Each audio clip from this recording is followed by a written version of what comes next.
Oi, gente, meu nome é Renan. E eu estou cursando o primeiro período do curso de Direito pela Universidade Anhembi Morumbi, junto com as minhas companheiras de grupo, a Júlia, a Gabi, a Rúbia e a Michele.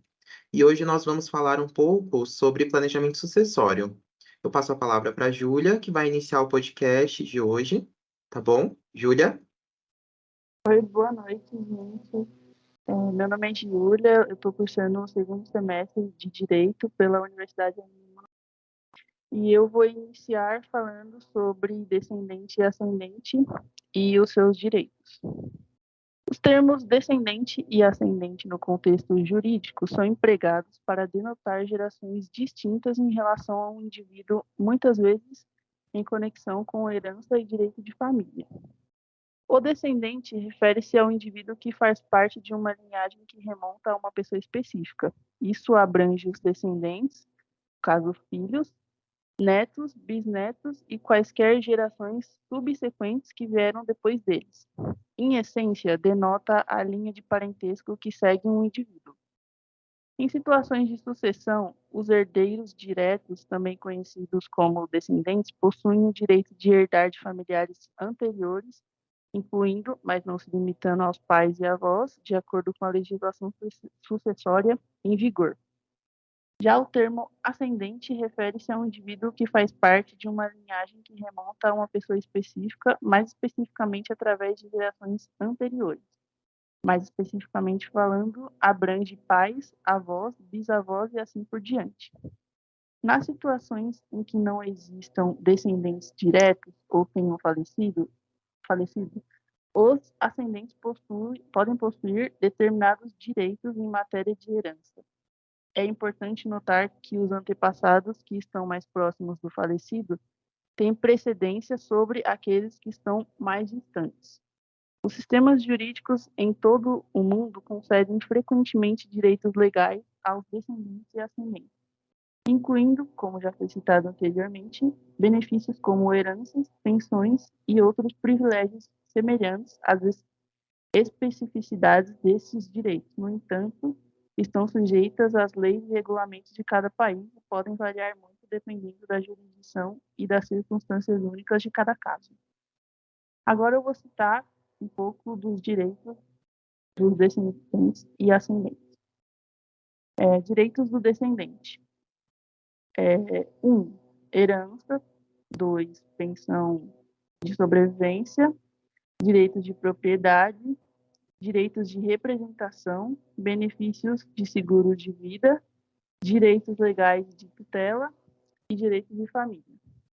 Já falando sobre os direitos do ascendente, eles têm direito à guarda dos filhos, direito à pensão alimentícia, direito de visita, à herança, direito de propriedade, direito de tutela, direito a benefícios sociais e pensões e direitos de decisão médica. Concluindo, né, a minha parte, eu passo a palavra para a Michelle. Oi, gente, boa noite. Eu me chamo Michele, eu estou no quarto semestre no curso de Direito na Universidade Anhembi Morumbi, e para completar o que a Júlia falou, eu vou falar um pouco sobre o inventário. O inventário, tanto extrajudicial quanto judicial, refere-se ao processo de levantamento e distribuição dos bens e ativos de uma pessoa após a sua morte. A principal diferença entre eles está no fórum em que são realizados e nas circunstâncias em que cada um é aplicável. O inventário extrajudicial é um processo de divisão de bens de uma pessoa falecida que ocorre fora do sistema judicial, sendo realizado em cartório desde que sejam cumpridos determinados requisitos legais. Para realizar o inventário extrajudicial, é necessário que todos os herdeiros sejam maiores, capazes e estejam de acordo com a divisão de bens. Além disso, não pode haver testamento ou contestação quanto à partilha de bens. O inventário extrajudicial é feito em cartório, com a assistência de um advogado. O tabelião de notas é responsável por formalizar o acordo entre os herdeiros e registrar a partilha dos bens. Este processo tende a ser mais rápido e econômico do que o inventário judicial, E como vantagem, tende a ser mais rápido do que o inventário judicial, uma vez que não requer acompanhamento de um juiz. Normalmente, o processo extrajudicial é mais econômico do que o processo judicial, pois não envolve as taxas judiciais. Já o inventário judicial é um processo legal que ocorre perante um tribunal para a divisão dos bens e ativos de uma pessoa falecida, quando não é possível realizar um inventário extrajudicial devido a circunstâncias como disputa entre herdeiros menores de idade ou outros fatores complicadores. Pode ser requerido por qualquer herdeiro ou interessado. O processo é conduzido por um juiz e ocorre perante o Poder Judiciário. Um juiz supervisiona o processo, toma decisões sobre disputas, nomeia um inventariante, se necessário, claro, para administrar a divisão de bens e garante que todos os trâmites legais sejam cumpridos. O inventário judicial é necessário quando as condições para um inventário extrajudicial não são atendidas. Ele oferece um ambiente formal e legal para resolver disputas e garantir que a divisão dos bens seja feita de acordo com a lei. Bom, eu falei um pouco sobre inventário judicial e extrajudicial e agora eu passo a minha palavra para o Renan. Eu sou o Renan, eu me apresentei no começo e hoje eu vou falar um pouco sobre holding, que atualmente tem sido muito procurado e usado para substituir o inventário no planejamento sucessório. Conforme falado pela Michelle, o inventário tem diversas particularidades que, consequentemente, têm um custo alto para os herdeiros devido aos impostos e todos os outros gastos envolvidos no processo. E é aí que entra a holding. Mas o que é holding? Holding é um CNPJ, ou seja, é uma empresa. O nome holding vem de hold, que traduzido do inglês para a nossa língua nativa, que é o português, significa segurar. Nós utilizamos essa expressão para segurar participações societárias, que é o objetivo dessa empresa. A hold tem diversas finalidades, mas hoje eu vou falar sobre a finalidade familiar. A holding familiar tem como objetivo transferir os bens da pessoa física para a pessoa jurídica. Isso torna ela, quase que em sentido literal, uma empresa cofre, porque ela vai guardar e proteger o seu patrimônio.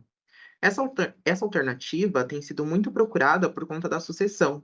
Uma sucessão feita pelo direito empresarial é mais barata e também mais rápida. A partir do momento que essa holding é feita, você e os membros da sua família passam a ser sócios. E o que regula essa relação entre vocês como sócios agora é o contrato social da sua holding. Uma vantagem muito interessante é que quem escolhe que vai estar escrito no contrato social da sua holding é ninguém mais, ninguém menos do que você mesmo. Todos nós sabemos que durante a sucessão, um inventário, além de ser bem demorado e caro, ele também provoca muita lide, que é briga, entre os herdeiros. Quando você passa o seu patrimônio para uma holding, estabelecendo regras e leis dentro do seu contrato, você diminui tudo isso, pois o sócio deve seguir o que está determinado no contrato, ou então ele deverá se retirar da sociedade e sofrer com as penalidades descritas no documento que o majoritário fez. Tudo mais rápido e prático, onde na maioria das vezes todos os envolvidos entram em consenso, diminuindo assim a lide na família. Sendo assim, utilizando a holding, você vai passar o seu patrimônio para os herdeiros, dentro das regras que você irá estabelecer, e tudo isso pagando poucos impostos. Se você tem um patrimônio acima de R$ 900.000, compensa muito investir nesse método. Fazendo isso, você vai assegurar a proteção dos seus bens e do futuro patrimônio dos seus herdeiros. Agora eu vou passar para a Gabi. Oi, gente, eu sou a Gabi e eu vou falar um pouco sobre dissertação. De acordo com o artigo 1961, você pode ser deserdado da herança. Esse caso acontece caso ocorra ofensas físicas, injúrias graves, relações ilícitas, e isso serve tanto para filhos quanto para os pais. Relação com padrasto e madrasta, com o companheiro de seu filho e sua filha, e também por desamparo da pessoa com doença mental ou grave enfermidade. Dadas essas situações, a pessoa precisa procurar o advogado e expressar a sua vontade de não querer incluir no testamento o filho ou a filha ou os pais. Não só por esses motivos, mas no artigo 1814 também se fala dos excluídos da herança, autores ou coautores de um homicídio ou uma tentativa de homicídio contra o seu companheiro, pai ou filho, caso tenham ajuizado caluniosamente o autor da herança, ou que por meio de violência ou meios ilegais não permita que o autor da herança utilize seus bens livremente. Lembrando que também precisa ser expressa essa vontade em seu testamento, não existindo uma exclusão automática, e também não podendo ser discutido isso durante o inventário posteriormente. Existem também as pessoas impedidas de receber a herança. Essas são quem escreveu o testamento a pedido, as testemunhas do testamento, caso o testador esteja em uma união estável com uma pessoa que esteja casada ainda, a não ser que esta pessoa esteja comprovadamente separada de fato do seu cônjuge há pelo menos 5 anos, e o tabelião a quem fez e aprovou o testamento. Passo a palavra para a Rúbia. Olá, boa noite. Me chamo Beatriz. Estou cursando o primeiro semestre do curso de Direito na Universidade Anhembi Morumbi. Vou estar falando um pouco sobre planejamento sucessório e os seus principais benefícios. Bom, o planejamento sucessório é uma medida que garante que o autor do patrimônio decida sobre os seus interesses na divisão dos seus bens após a sua morte. E os seus principais benefícios são evitar conflitos familiares, pois sem um planejamento, a competição pelos bens podem aparecer após a morte de uma pessoa ou fundador, podendo ter divergências e desgastar as relações familiares do falecido, e resultar também em possíveis impactos financeiros.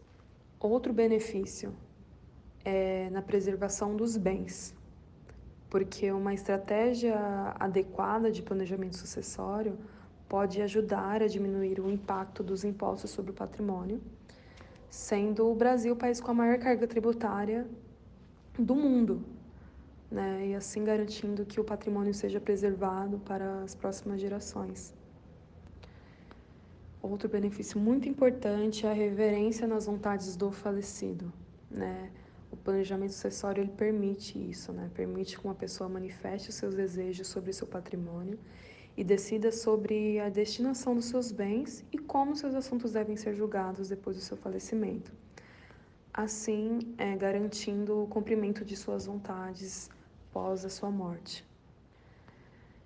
Ajuda a minimizar os impostos sobre o patrimônio também, né? Pois o sistema tributário do Brasil impõe sobre a herança impostos, que tem como consequência a carga tributária para os herdeiros. O plano de sucessão traz estratégias importantes para minimizar esses impostos.